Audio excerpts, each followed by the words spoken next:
الله الرحمن الرحيم. الحمد لله الذي أبدع الأخلاق والتربين، والصلاة على من كان نبيا وآدم بين الماء والطين، وعلى آله وأصحابه أجمعين. بسم اللہ الرحمن الرحیم۔ سوال ہم نے یہ کیا تھا کہ کتاب بسم اللہ سے برکت حاصل کر لی ہے، اب مسائل منطقیہ کو بیان کرنا چاہیے، حمد و ثنا کیوں؟ ٹھیک ہے، اس کے جواب میں پہلا جواب یہ دیا تھا کہ یہ اتباع ہے حدیث نبوی کی، ذہن میں ہے؟ اس جواب پر پھر اعتراض تھا کہ ابتدا والی حدیث بسم اللہ کے بارے میں بھی ہے، الحمدللہ کے بارے میں بھی، ٹھیک ہو گیا؟ دوسرے جواب پر اب آ جاؤ۔ دوسرا جواب کیا تھا، اس پہ توجہ دیں۔ دوسرا جواب تھا کہ یہ اتباع ہے حضور سے، یہ اتباع ہے کلام الہی ہے، یہی تھا دوسرا جواب۔ اس جواب پر پھر اعتراض ہے۔ اعتراض یہ ہے کہ کلام الہی کی اتباع ایسے تو نہیں ہے، الحمدللہ الذی ابدع الافلاک والارضین، جی تو اس کی ابتدا تو یوں ہے الحمدللہ رب العالمین، جی اس کی ابتدا ہے الحمدللہ رب العالمین کے ساتھ، بسم اللہ کے بعد ہے الحمدللہ رب العالمین۔ انہوں نے بسم اللہ کے بعد الحمدللہ الذی ابدع الافلاک والارضین، تو دونوں میں فرق ہے، وہ فرق واضح ہے، سوال سمجھے نہیں؟ یہ دوسرا جو ہم نے جواب دیا تھا، اس جواب پر یہ اعتراض ہے۔ اعتراض یہ ہے کہ آپ کہہ رہے ہیں کلام الہی کی اتباع ہے، کلام الہی ہے الحمدللہ رب العالمین، یہاں ہے الحمدللہ الذی ابدع الافلاک والارضین، تو یہ کلام الہی کی اتباع تو نہ ہوئی، یہ تو اسلوب بدل دیا ہے، سوال سمجھے؟ تو اس کا جواب یہ ہے کہ ہم نے جو اتباع کلام الہی کا دعویٰ کیا، الفاظ پہ غور کریے گا، اتباع کلام الہی کا جو ہم نے دعویٰ کیا وہ تسمیہ کے بعد تحمید، پہلے بسم اللہ پھر رب کی حمد و ثنا، اس معاملے میں کلام الہی کی اتباع ہے، ٹھیک ہے؟ کلام الہی میں پہلے تسمیہ پھر رب کریم جل وعلا کی حمد و ثنا، اس میں پہلے تسمیہ پھر ذات باری عز اسمہ کی حمد و ثنا، ٹھیک ہے؟ باقی الفاظ میں من کل وجہ موافقت کا ہم نے دعویٰ نہیں کیا کہ آپ ہم پر اعتراض کریں، بات آپ سمجھے؟ دوبارہ سمجھے۔ دوسرا جواب یہ تھا کہ یہ کلام الہی کی اتباع ہے، بسم اللہ شریف کے بعد کلام الہی میں ہے الحمدللہ، تو یہ کلام الہی کی اتباع ہے۔ اس دوسرے جواب پر اعتراض وارد ہوا کہ کلام الہی کی اتباع کا دعویٰ درست نہیں ہے، وہاں الحمدللہ رب العالمین ہے، یہاں الحمدللہ الذی ابدع الافلاک والارضین ہے، دونوں میں تو فرق ہے، اتباع کیسے بنی؟ ٹھیک ہو گیا؟ تو اس کا ہم نے جواب دیا کہ آپ دیکھیں ہمارا دعویٰ کیا ہے، آپ ہمارے دعویٰ پر توجہ کریں۔ دعویٰ یہ نہیں ہے کہ کلام الہی میں جن الفاظ کے ساتھ حمد و ثنا کی گئی ہے انہی الفاظ کے ساتھ یہاں حمد و ثنا کی جا رہی ہے، یہ دعویٰ نہیں ہے۔ دعویٰ یہ ہے کہ کلام الہی کی ابتدا بسم اللہ کے ساتھ ہے، پھر ذات باری تعالیٰ کی حمد و ثنا ہے، مصنف نے اپنی کتاب کی ابتدا بسم اللہ کے ساتھ کی ہے، پھر ذات باری تعالیٰ کی حمد و ثنا ہے، تو بسم اللہ کے بعد رب کی حمد و ثنا جیسے کلام الہی میں ہے، ایسے ہی یہاں پر مصنف نے اس کو اختیار کیا ہے۔ دعویٰ یہ ہے، یہ نہیں ہے کہ تمام تر الفاظ میں ہر لفظ میں اس کے ساتھ موافقت، یہ دعویٰ ہی نہیں کیا، لہذا اعتراض وارد نہیں ہوتا، بات آپ سمجھے؟ ٹھیک ہو گیا؟ یہ دوسرے جواب پر جو اعتراض وارد ہوگا اس کا ہم نے جواب دیا، لیکن ایک سوال پھر وارد ہوگا، ایک سوال ضرور ہوگا وہ یہ کہ چلے ہم نے مانا کہ کلام الہی میں بسم اللہ کے بعد الحمدللہ، انہوں نے بسم اللہ کے بعد الحمدللہ، لیکن یہ سوال تو بنتا ہے وہاں پر الحمدللہ رب العالمین ہے، انہوں نے الحمدللہ الذی ابدع الافلاک والارضین الفاظ کی جو تبدیلی کی، اس کی کیا وجہ ہے؟ الفاظ بدلے نا، چلے بدلنا جائز ہے، لیکن بدلنے کی کوئی وجہ تو ہونی چاہیے، بدلنے میں حکمت کیا ہے؟ بات آپ سمجھ رہے نہیں؟ وہاں ہے الحمدللہ رب العالمین قرآن عظیم میں، یہاں پر ہے الحمدللہ الذی ابدع الافلاک والارضین، تو یہ الفاظ بدلے کیوں ہیں؟ تو جو ہے آپ یہ سوال، تو اس کا سوال سمجھیے نا آپ، اس کا جواب یہ ہے کہ اشارہ ہے اس بات کی طرف۔ آپ دیکھیں نا، اگر مصنف بھی کیا کرتے، یوں کرتے الحمدللہ رب العالمین، سارے مصنفین اپنی کتابوں کی ابتدا یوں ہی کرتے الحمدللہ رب العالمین، تو پڑھنے والے، سننے والے، سمجھنے والے یہ سمجھتے کہ رب کی حمد و ثنا کا فقط ایک ہی طریقہ ہے، وہ کیا؟ الحمدللہ رب العالمین، کوئی اور طریقہ نہیں ہے۔ آپ سمجھ رہے بات؟ حالانکہ ایسا ہے نہیں۔ اللہ کریم جل وعلا کی جو صفات جمیلہ ہیں لا تعداد، ہر صفت پر، ہر انداز میں حمد و ثنا کی جا سکتی ہے۔ اب اگر سب ایک ہی اسلوب اختیار کرتے تو کسی کو وہم ہو سکتا تھا کہ شاید حمد کا ایک ہی طریقہ ہے اور وہ ہے الحمدللہ رب العالمین۔ تو اس وہم کے ازالہ کے لیے سوال پہ غور کریں۔ سوال یہ تھا کہ اسلوب بدلا کیوں؟ تو جواب یہ بنا، اسلوب بدلنے کی وجہ ہے اس وہم کا ازالہ، کہ کوئی سمجھے کہ شاید حمد و ثنا کا ایک ہی طریقہ ہے، حمد و ثنا کا ایک ہی طریقہ ہے الحمدللہ رب العالمین، اس کے علاوہ آپ کوئی لفظ بولو گے تو وہ حمد و ثنا بنے گی نہیں۔ تو مصنف نے بھی اور دیگر حضرات اہل علم نے اپنی کتابوں کی ابتدا، کسی نے الحمدللہ الذی لا مانع لحکمہ ولا ناقض لقضائہ، کسی نے یوں شروع کی، کسی نے کہا الحمدللہ المتوحد بجلال ذاتہ و کمال صفاتہ، یوں کی۔ انہوں نے کہا الحمدللہ الذی ابدع الافلاک والارضین، انہوں نے کتاب کی ابتدا یوں کی۔ یہ اس میں ازالہ ہے اس وہم کا، اس بات پر تنبیہ ہے کہ حمد و ثنا کا فقط ایک طریقہ نہیں ہے، سب سے اعلیٰ برتر بالا طریقہ وہ ہے جو رب کریم جل وعلا نے اپنی کتاب میں ذکر کیا، لیکن یہ طریقے بھی اختیار کیے جا سکتے ہیں۔ یہ کلام الہی کے مقابل تو نہیں جا سکتے، برابر تو معاذ اللہ نہیں ہو سکتے، لیکن یہ طریقے بھی درست ہیں، یوں بھی حمد و ثنا کی جا سکتی ہے۔ میری بات آپ سمجھے نہیں؟ ٹھیک ہو گیا؟ یہ سوال ہم نے کیا کیا تھا، اسلوب کیوں بدلا؟ اس کا جواب آ گیا کہ اس وہم کا ازالہ، کہ کوئی یہ نہ سمجھے کہ حمد و ثنا کا فقط ایک ہی طریقہ ہے۔ اتنی بات آئی ہے نا آپ کے ذہن؟ ٹھیک ہو گیا؟ لیکن ایک اور سوال ہے، وہ کیا؟ وہ یہ ہے کہ چلیں اسلوب تو بدلا، پھر اس اسلوب میں کیا خوبی ہے؟ بات آپ سمجھے نہیں؟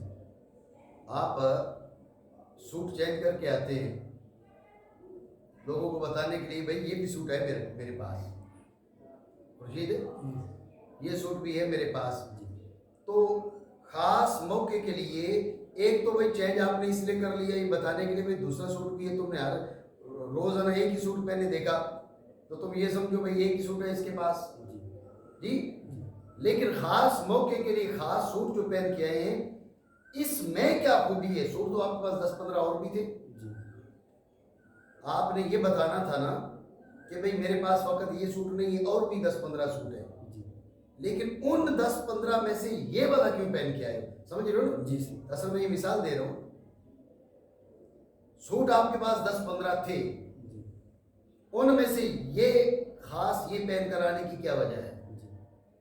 ٹھیک ہے، سوال ہم نے یہ کیا کہ اسلوب کیوں بدلا، جواب یہ ہم نے بنایا بھئی ازالہ وہم، سوال یہ کہ وام کا ازالہ کرنے کے لیے اور بھی کوئی یہ جیسے جملہ یہ ہے نا جی اور بھی جملے بہت سے ہیں. جی جیسے میں نے بھی آپ کو بتایا الحمدللہ الذی لا مانع لحکمہ ولا ناقض لقضائہ، وہ الفاظ بولتے تو جب بھی یہ ازالہ وام ہو جاتا.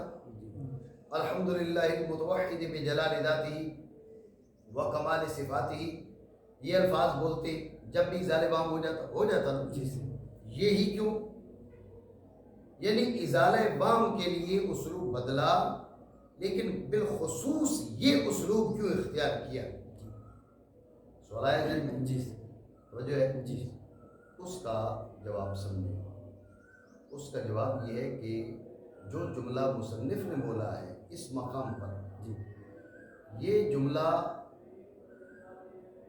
ذات باری عز اسمہ کی عظمت، کبریائی اور یعنی جس طرح غور کرنا الحمدللہ رب العالمین میں یہ فرمایا گیا کہ سارے جہانوں کا مربی، پروردگار، پالنہار وہ کریم جل وعلا ہے.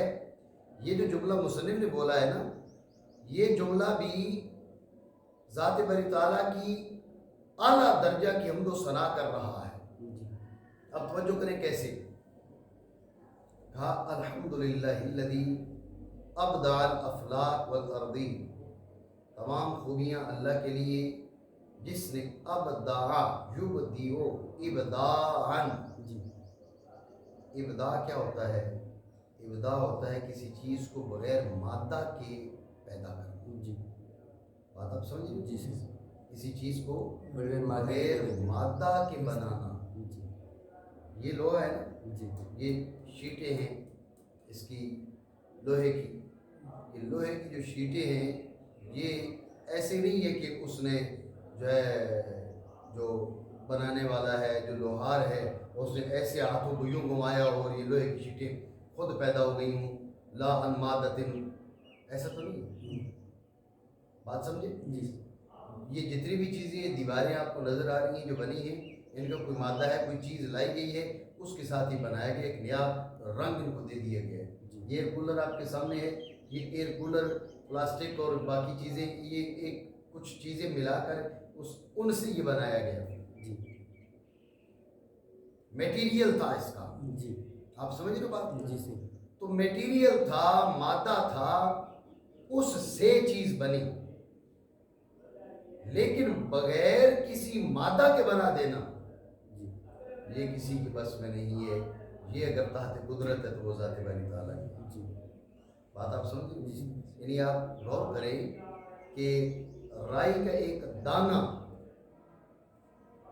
رائی کا ایک دانہ، رائی کے دانے کا کروڑواں حصہ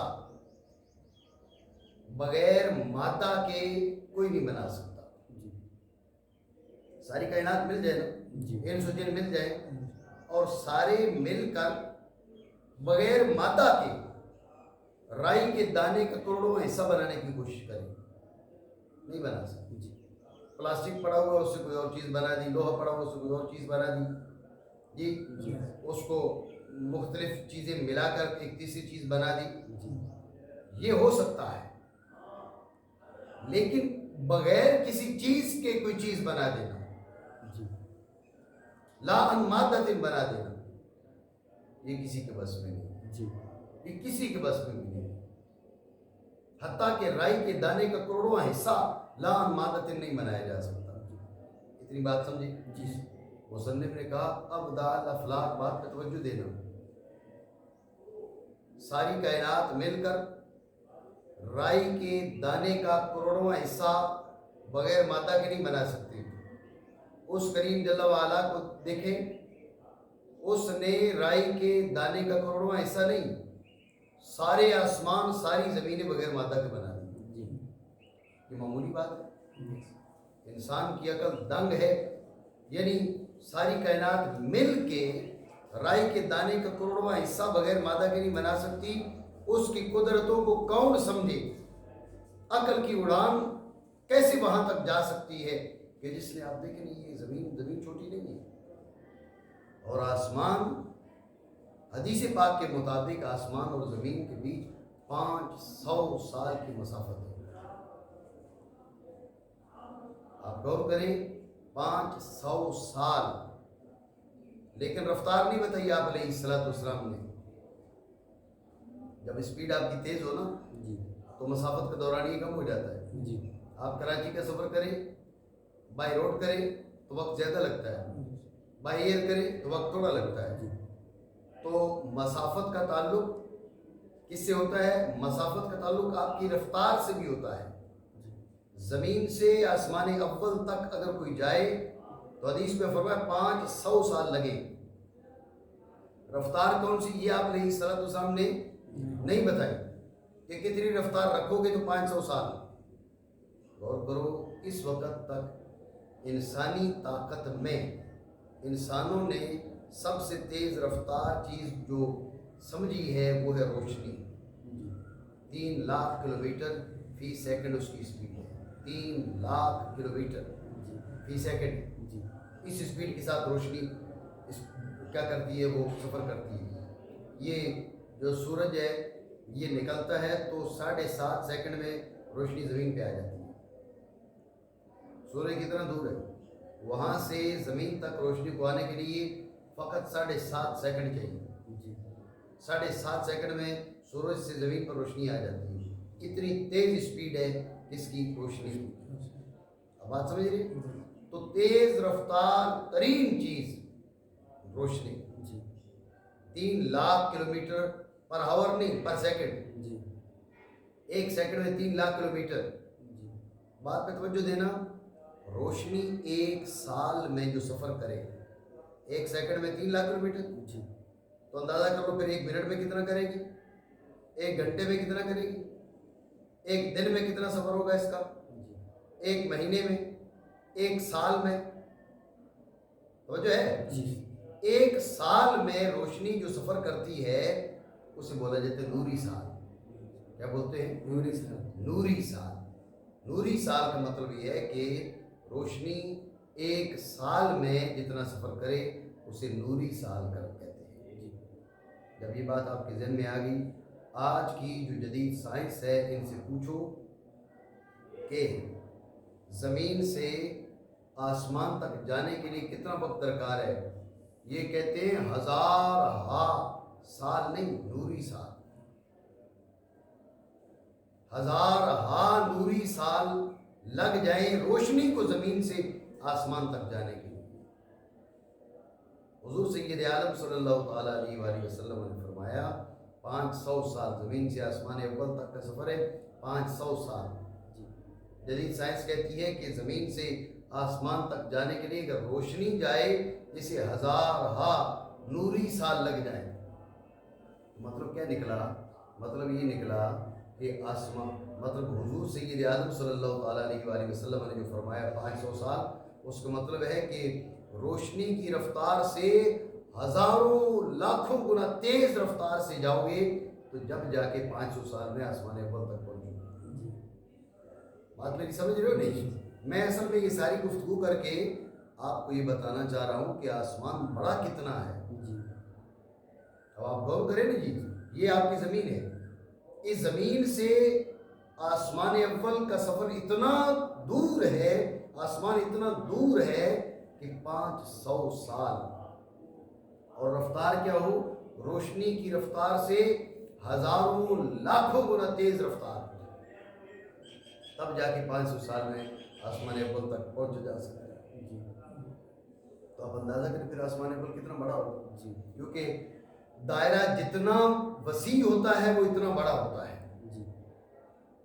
بات سمجھ رہے ہو نہیں؟ آپ نے یہاں پر ایک بیچ میں ڈاٹ رکھ دیں اور اس ڈاٹ سے 1 انچ باہر دائرہ کھینچے, پھر 2 انچ باہر دائرہ کھینچے, پھر 3 انچ باہر دائرہ کھینچے. ہر باہر والا دائرہ اندر والے دائرے سے بڑا ہوگا نہیں ہوگا؟ فاصلہ جب بڑھے گا تو دائرہ بڑا ہوتا جائے گا. تو زمین سے آسمان اول کا فاصلہ جتنا زیادہ ہوگا اس کا مطلب ہے آسمان اول بہت بڑا ہے. اتنی بات ہے کہ آسمان اول کتنا بڑا ہے یہ ہماری عقل سمجھنے سے قاصر ہے. حدیث پاک میں فرمایا جتنا زمین سے آسمان اول دور ہے نا اتنا پھر یہ موٹا بھی ہے، اتنا ہی موٹا ہے۔ زمین سے آسمان اول تک کا سفر 500 سال، پھر آسمان اول کی موٹائی 500 سال، پھر آسمان اول سے آسمان ثانی دوسرا آسمان اتنا ہی دور۔ اب اس کا دائرہ دیکھیں کتنا بڑا ہو گیا ہوگا، پھر وہ بھی اتنا ہی موٹا۔ اسی طرح پھر تیسرا آسمان اسی انداز کا، چوتھا اسی انداز کا، پانچواں اسی انداز کا، چھٹا ساتواں آسمان اسی انداز کا۔ غور کرو، کوئی انسان سمجھ سکتا ہے کہ یہ آسمان کتنے بڑے ہیں؟ اللہ رب العالمین نے ان سب کو بغیر مادہ کے پیدا کیا۔ معمولی بات ہے جی۔ تو اس لیے بات ہم نے کیا کی تھی، سوال ہم نے یہ کیا تھا کہ بھئی ہم نے مانا کہ یہ اسلوب بدلنا تبدیل کر کے ازالہ وہم کرنا چاہتے تھے کہ کوئی یہ نہ سمجھے کہ حمد و ثنا کا فقط ایک ہی طریقہ ہے اور وہ ہے الحمدللہ رب العالمین۔ ہم نے مانا کہ انہوں نے اسلوب اس لیے بدلا، لیکن یہ تو بتائیے کہ اس کے لیے مخصوص یہ الفاظ ہونا ضروری تو نہیں تھے؟ ان الفاظ کو بالخصوص لانے میں کیا حکمت ہے؟ ان الفاظ کا انتخاب کیوں کیا؟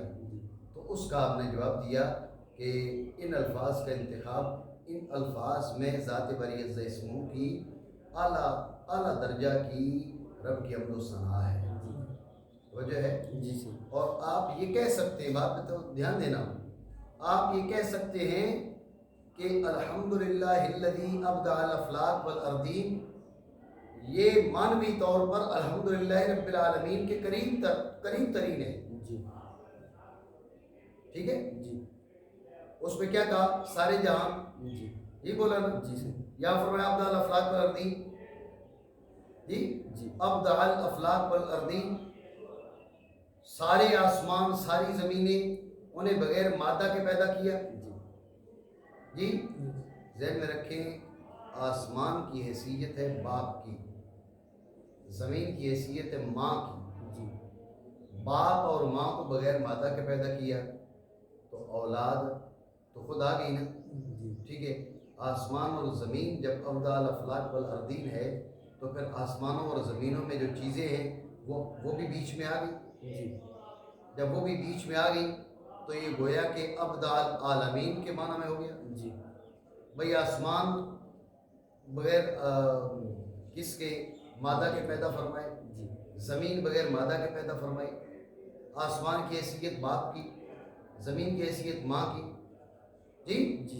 آسمان باپ کی حیثیت رکھتا ہے، زمین ماں کی حیثیت رکھتی ہے۔ تو اب کیا ہے، اب جب باپ اور ماں جو ہے وہ بغیر مادہ کے خالق کائنات نے بنائے ہیں تو ان کی جو اولادیں ہیں جن کی حیثیت اولادوں کی سی ہے وہ بھی اسی ضمن میں آ گئے۔ تو گویا کہ کہا ابدع العالمین، کیا کہا؟ ابدع العالمین۔ ادھر فرمایا الحمدللہ رب العالمین، ادھر کہا الحمدللہ الذی ابدع العالمین۔ تو یہ معنی دونوں کے ایک جیسے نہیں ہے، یکساں نہیں ہے، اس لیے میں نے کہا تھا بھائی اس کے قریب ہے۔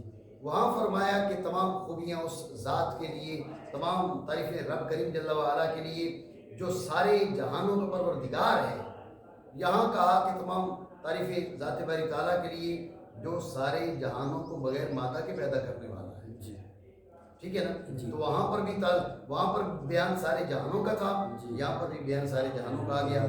یہ خصوصیت سوال تھا ان الفاظ کے انتخاب کی کیا وجہ ہے جی، بالخصوص یہ الفاظ کیوں لے کر آئے؟ اس کا ہم نے جواب دیا اس میں اعلیٰ درجہ کی حمد و ثنا ہے جی، اور یہ الحمدللہ رب العالمین کے قریب ہیں جی، اس لیے ان الفاظ کا انتخاب کیا۔ میری بات پتہ نہیں سمجھی ہو نہیں جی، رشید ہے وہ جو ہے نا مانا کرے تمام تعریفیں اللہ تعالیٰ کے لیے جس نے بغیر مادہ کے پیدا کیا سارے آسمانوں کو اور ساری زمینوں کو۔ اتنی بات سمجھی نہیں سمجھی؟ ٹھیک ہو گیا۔ الحمد کے بارے میں کچھ اور باتیں میں بتاتا ہوں، لیکن ایک سوال یہاں پر اور سمجھ لوں جی۔ اب دیکھیں قرآن عظیم میں فرمایا بدیع السماوات والارض جی، بدیع السماوات والارض، تو جس صفت کا یہاں بیان کیا جی وہ صفت قرآن میں مذکور ہے، جی ٹھیک ہے نا؟ جی سوال یہ ہے کہ وہاں پر ہے بدیع السماوات والارض، مصنف نے یہاں بھی اسلوب بدل دیا ہے، جی وہاں پر بدیع السماوات ہے، انہوں نے سماوات ہٹا کے افلاک کیوں لائے؟ جی وہاں والارض ہے، یہاں الارضین بنا دیا، وجہ ہے نہیں؟ جی جی سوال یہ ہے مصنف نے کہا ہے ابدع الافلاک والارضین، ہم مانتے ہیں کہ یہ صفت قرآن عظیم میں موجود ہے، جی لہٰذا یہ جملہ بولنا درست ہے، جی بدیع السماوات والارض، آسمانوں اور زمین کو بغیر مادہ کے بنانے والا، بغیر مثال سابق کے بنانے والا، لیکن وہاں بدیع السماوات، السماوات، انہوں نے کہا الافلاک، جی وہاں پر ہے الارض، یہ لے کر ہے الارضی، یہ اسلوب کیوں بدلا، یہ الفاظ کیوں بدلے؟ نہیں سمجھے؟ جی سوال ہے نہیں؟ جی یہ سوال ہے، تو اس کا جواب سمجھیں، اس کا جواب یہ ہے کہ الافلاک اور الارضین، ان کلمات کے انتخاب میں اشارہ ہے کس کی طرف؟ اشارہ ہے آسمانوں اور زمینوں کی تعداد کی طرف۔ الافلاک کے حروف گنے، ال دو، جی اف دو، چار ہو گئے، جی لاکھ چھ چھ نہیں ہو گئے، لام الف کاف سات ہو گئے، الافلاک کتنے ہو گئے؟ سات۔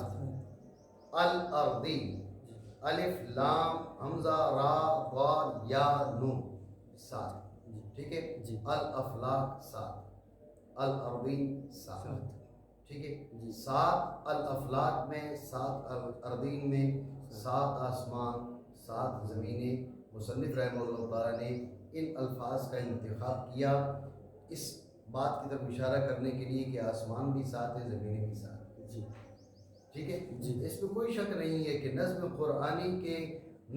قرآنی جیسے الفاظ لانا کائنات میں انسانوں کے بس میں ہی نہیں ہے۔ جی معاذ اللہ یہ نہیں کہا جا رہا کہ بدیع السماوات والارض سے یہ بہتر ہے، معاذ اللہ ثم معاذ اللہ، بہتر کیا ہے، یہ برابر بھی نہیں ہو سکتے، جی اور کوئی ایماندار تصور بھی نہیں کر سکتا اس بات کا۔